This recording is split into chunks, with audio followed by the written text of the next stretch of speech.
The Unassuming Superpower. Don't judge a book by its cover. Hi, friends. Today's episode of Someone Gets Me is a little bit different than some of my other episodes where I'm going to speak about an unassuming superpower. Now, I'm going to unpack this idea of an unassuming superpower, and at the end of the show is when I will tell you what that unassuming superpower is. Because we live in an extroverted world where there's shiny objects here and there, and the effects on the cameras and all the social media. We are so hooked as a society and probably as a world on destination addiction. That's where am I going and what am I doing, and let me get there already. Releasing any kind of idea to enjoy the ride, right? Or enjoy the path we're walking. And so what I notice is that the flashy, shiny, crazy, out there stuff gets way more attention than the people who are grounded and centered and authentic and real. Now, I'm not implying that the people who are out there and crazy and extroverted are not authentic. I'm not implying that at all. What I'm saying is a lot of people who are introverted and deeply connected often get overlooked as, oh, they're too spiritual, or maybe there's nothing in there. They're being judged by their cover. The perceived stillness on the outside often gets judged as there's nothing on the inside. And we've all heard the phrase, still waters run deep. So often people who have been deeply in their inner world and growth and transformation don't have to be showy and tell you how much money they make and how much money they can make you and do all these crazy things, because there's an inner knowingness that far transcends that external, flashy, shiny object syndrome kind of behavior.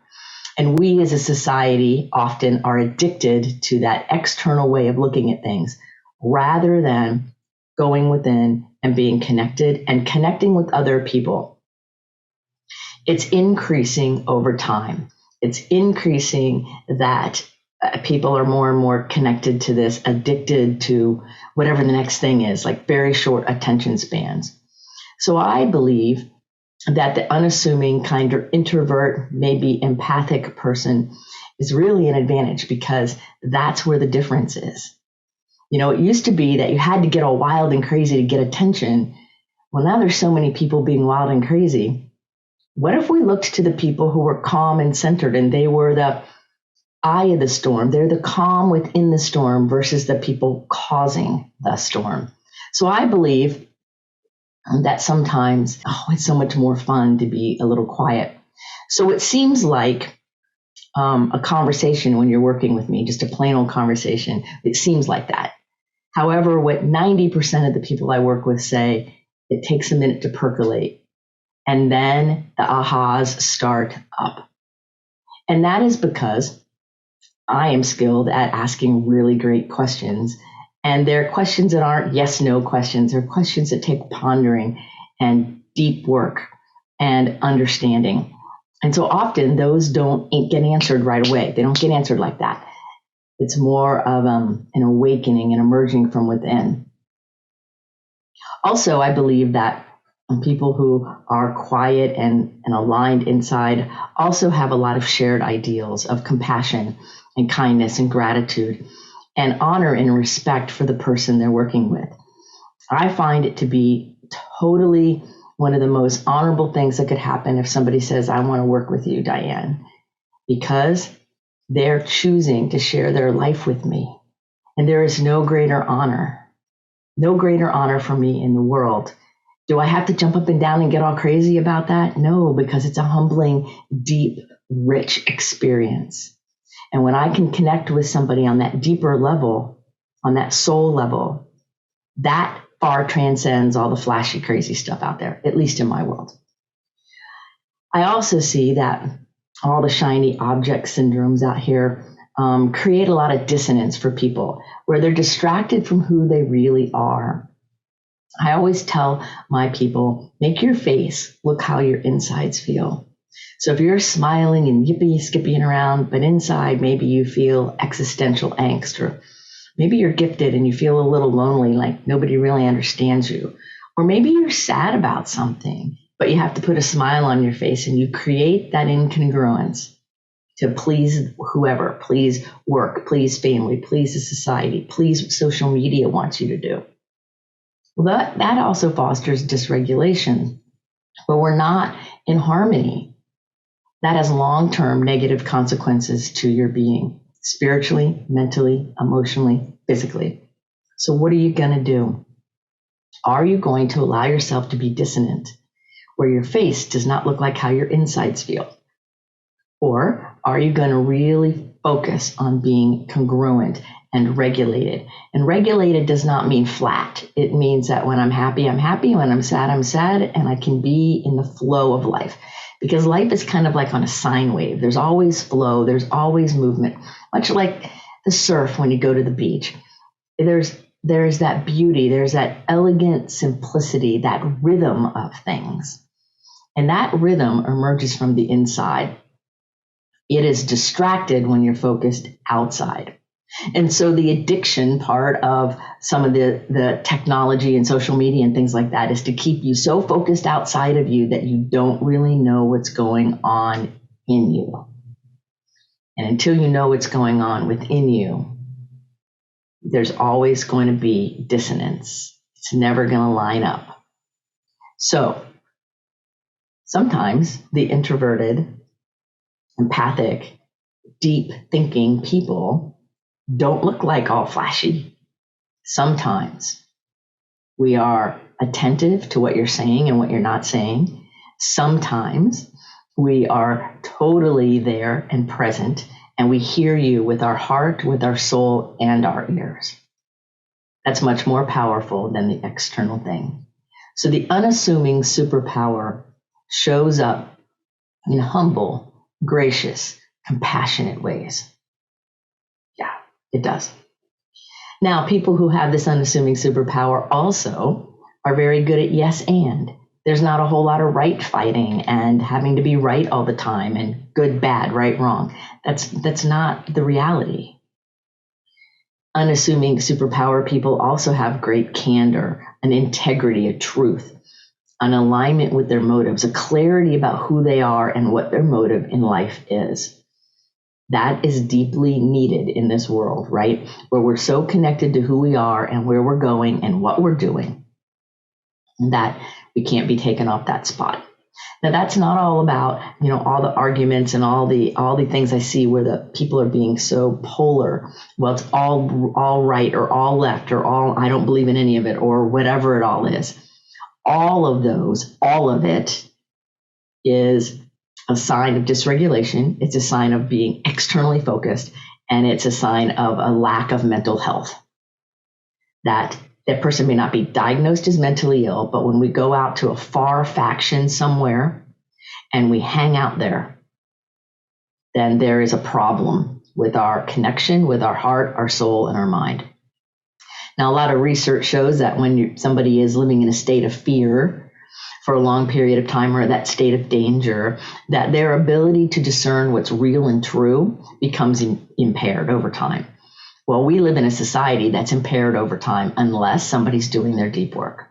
So all the people who are focused out there all over the place, maybe, just maybe, it would be good to check on one's judgment and fear level, because sometimes, in fact, most of the time, it kind of messes up their judgment. So I prefer the unassuming internal way of living, where it's authentic and kind and generous. Because I know in my soul how deep the honor is and the respect is when I'm working with anyone or a group, because they chose me. Think about it. When you choose somebody to tell something to that's really dear to your heart, maybe you're really sad or upset or something, or maybe it's something really amazing and you have to trust a person with the information. You think carefully about who you're going to speak it to. That's an honor. So if the listener doesn't respect and honor and take within them that precious sharing and intermingling of your connection, then they just did you a disservice. So I like to see the unassuming superpower people as people who listen with their heart and soul, right? Who are not just with their ears, that they hear what's being said and what's not being said. Because often it's in our eye contact, or it's in our smile, it's in our affect, or it's in our body language, what's really happening. And it's easy for people who have developed their inner world to connect on those deeper levels. Now, being intuitive and deeply connected requires an inner calm and an inner integrity. It requires that the person's mind is calm, that their heart is calm, that their soul is grounded. So it may appear unassuming. It may not even appear very powerful. It may appear kind of meek or overly humble or those kinds of things. But the truth is there's a lot of power in it. The truth is that when somebody is in that aligned inner state, that they're more powerful than the people who are so distracted out there that they cannot see what's going on. So judging the book by its cover works against you. Some of the most profound things I have heard in my life that have changed me forever for the better did not come from what it seemed like it was going to come from. Think about a lot of the masters who teach us great things. There is a sense of humility as in being of the earth. Humility means to be of the earth. It doesn't mean to be walked on or weak. It means I'm of the earth, right? And so a lot of unassuming people are grounded in that way. Their mind is calm. Now, I'm gifted and I'm twice exceptional. I have about 4 to 5, sometimes 6 trains of thought happening all the time in my mind. So the work that it takes to have everybody inside aligned and calm and attentive when I'm working with somebody or just going about my day takes a lot of focus. It's worth it though, because there's such power in it. There's such grace in it. There's a great feeling of emerging energy and goodness, like flowers blooming, right? Or like a lighthouse. It's so important to realize that the deep thinker people have those still waters running very deep. And to judge it as not flashy or somehow not good enough could be a mistake you're making. So pay attention, pay attention. Now, there's a simple, elegant focus that comes with this unassuming superpower that I believe to be beautiful. It's like when I go outside at night and I watch the stars change over time, or I watch the moon rise and go up into the sky and then or watching it set, or the sun rise or the sunset, and that elegant simplicity of nature. Now, there's an elegance within each one of us if we'll allow ourselves to feel it. And that elegance and that simplicity brings about power in an authentic spiritual way. I'm not talking about ego power and anger and frustration and rah, rah, rah. I'm talking about an authentic presence, an elegance of the way the person walks through the world. And you can think back in history on people who had elegance, but yet were very powerful. Princess Diana might be one of those people, right? And there's all of the people in our history, we've seen them. The Queen Elizabeth is also one of those. There's all kinds of people who are elegant and have a lot of power in the world. And there's a simplicity and a power and a grace and a beauty to it. So this unassuming superpower that I'm talking about has those qualities. It's not flashy in an external sense, but yet that person's light is very bright. Now, it doesn't mean that they don't have nice things or they don't do beautiful things and all of that. I'm not talking about that. I'm talking about using the flashiness as a distraction from inner alignment and inner connection. And here's what I know. I know that authentic change, authentic transformation, if you will, comes from within us. It emerges from deep within our soul. So a lot of the people I work with, and myself, I've felt this too, where I could feel it coming. I could feel the mission. I could feel this amazing energy happening. but yet it would stop, maybe at my throat because I didn't know how to speak it, or maybe my brain couldn't understand, so it felt like it was caught in that steel trap. But still, our authentic transformation and change comes from within. Now, it could be incited by inspiration, right? Where we hear something or we're around somebody and we're inspired and it wakes it up. Well, if we don't keep nurturing it, it's going to go back to sleep. Yeah. And so sometimes that inner part of us starts waking up when we're feeling desperate. You know, I always say people change by inspiration or desperation. And I like to prefer that even if somebody's feeling a little desperate or a little bit fearful, we can take this deep, unassuming superpower and help awaken that inner urge, that inner calling, that inner energy that's trying to come forth that may be frustrating somebody. So flashy doesn't necessarily invite authenticity and real transformation, though being gregarious, maybe an extroverted, could be part of it.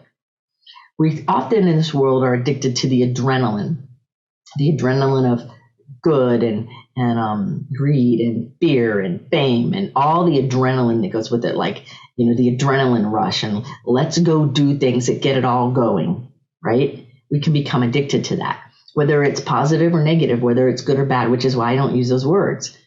Its question is it serving you? It's not right or wrong or good or bad. The bigger question is what you're doing serving you, really? Now, I've engaged with a lot of people who are the flashy, extroverted types of people, and I've been disappointed.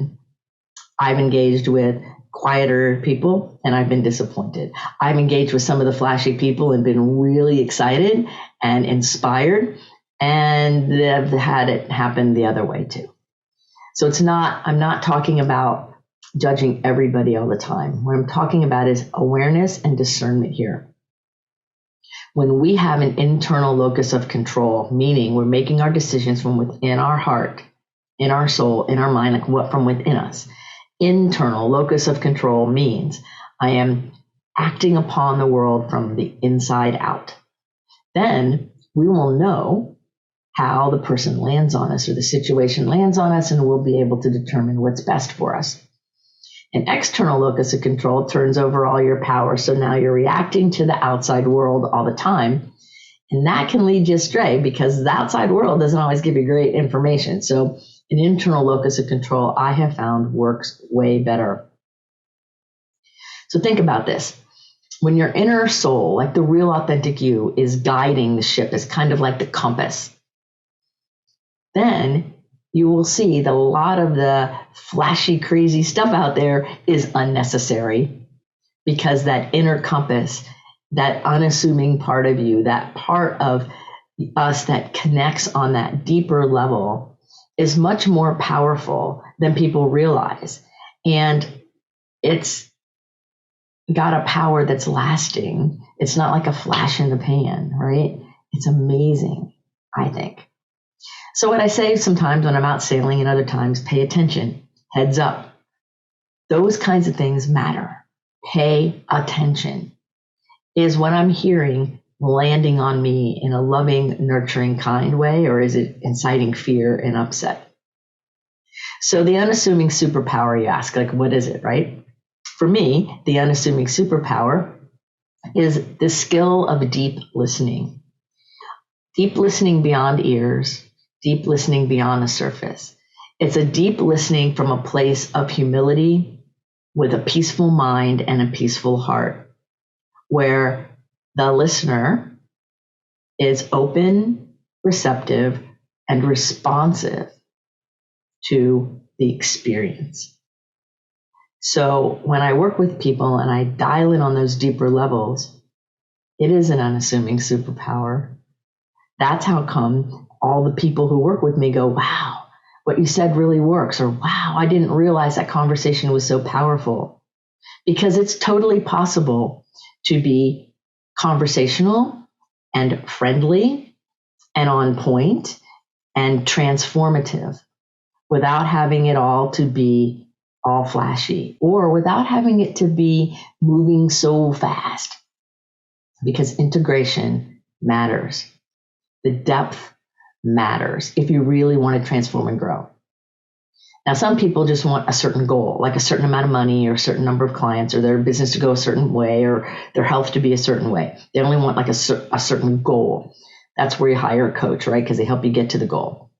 But somebody like me, who is a mentor, that means I had the skill, experience, and expertise to not just help you get a goal, but to help you live the life you ultimately desire, so that your mind, your body, your heart, your soul, your environment all come together in perfect alignment for the greater good for you and everyone around you. That's a whole different conversation than I just want to get my thesis done or I want to get my business to X number of dollars. It's very different. So the unassuming superpower is the ability to access skills, knowledge, education, intuition, deep, and connect on a deep level with the other person so that in that quiet, calm place of beauty and grace, transformation can emerge. So don't let the shiny objects, the big overwhelming personalities, and even the big hair that we see direct your decisions. They're best made from deep within you. So look within you for what's trying to emerge. Connect with people who support things from the inside out. And remember that not everyone is going to be that outward extroverted person, which our society overrates. There's a lot of power in the quiet introvert empath. There's a lot of quiet in the person who is aligned, and even if they're extroverted, right?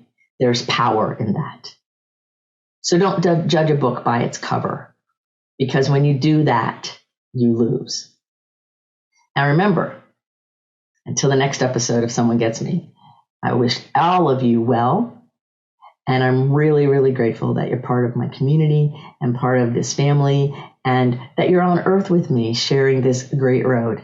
If you have any questions or comments, feel free to leave them. I will be happy to answer them because I love comments and hearing them.